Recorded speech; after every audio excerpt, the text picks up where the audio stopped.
Hello, and welcome back to Life Lessons with Sheila. I'm so glad that you're here. If you would like to contribute to my channel in order to keep me online, I have some donation links at the end of this video. I don't like asking, and it takes me eating a slice of humble pie to ask, but if you could donate a few bucks, that would be great. I'm coming on here to do another Dear Diary. It is a brain dump and a confession. I come here boldly in a time of confession. I know that I've said it before, but I've not always been what you would call a Christian example. I've had many public conversations as well as private ones that I'm not proud of. Conversations discussing others, what I think of them, and the choices they made that I would not have made for myself. I knew that they were inappropriate to have, and I could feel it deep in my bones.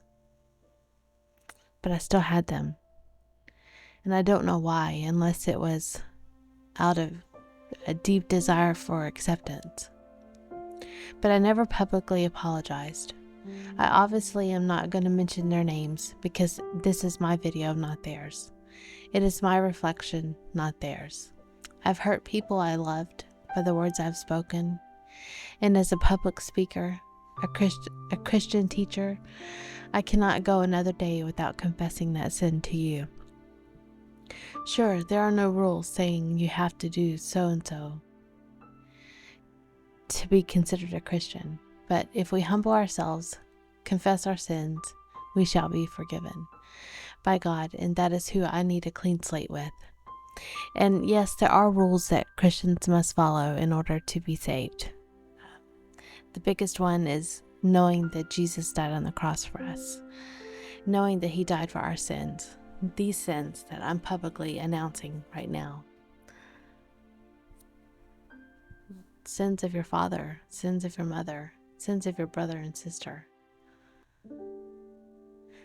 So if you've ever been a part of a conversation with me that discussed another person in a not so good light, then I ask for your forgiveness. Gossip is ugly, and it can become deadly.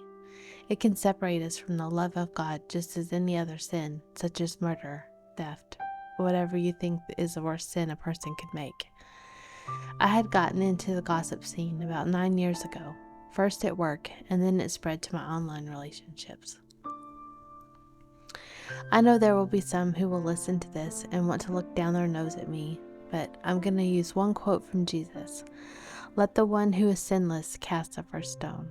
In other words, unless you're perfect, don't come at me in the comments. Actually, you can if you feel like you've been hurt by me and you want a public apology. Then let me know. I will definitely apologize to you. There was a time I was a busybody Christian. You know the type. The ones who were always watching what everyone else was doing and then making comments on it, either to my supervisor at work. I did work in a church, for like 13 years. Coworkers, friends, really anyone who would listen. It wasn't until these last few months, when I had been consumed with my own doings and creation, that I did not have time to keep up with my usual busybody friends, that I realized how much precious time I wasted. It's a huge problem here on social media among all women, but mostly I would say between the ages of 40 to 65-year-olds. They can be callous, mean, and downright ugly to one another, and nice to their face, but mean behind their back. To know that I allowed myself to fall into that trap for so many years is very sad to me. There was a better time in my life when I lived a very peaceful life. I focused on my relationship with God, my family, my career, and nurturing my relationship with my husband. I miss that part of my life. I so desperately long to return to those days, though I know they won't be the same because my husband is no longer with me. But I'm open, God. I'm yours. Use me as a vessel to show other women how to love you by loving others, by being a living example of you, your goodness. And I pray that when others hear my name or think of me, that you are the first thing they think of. Help me be a teacher of you, Lord, in a much better way than what I've been. Encourage me, build me up, restore my faith as strong as it once was.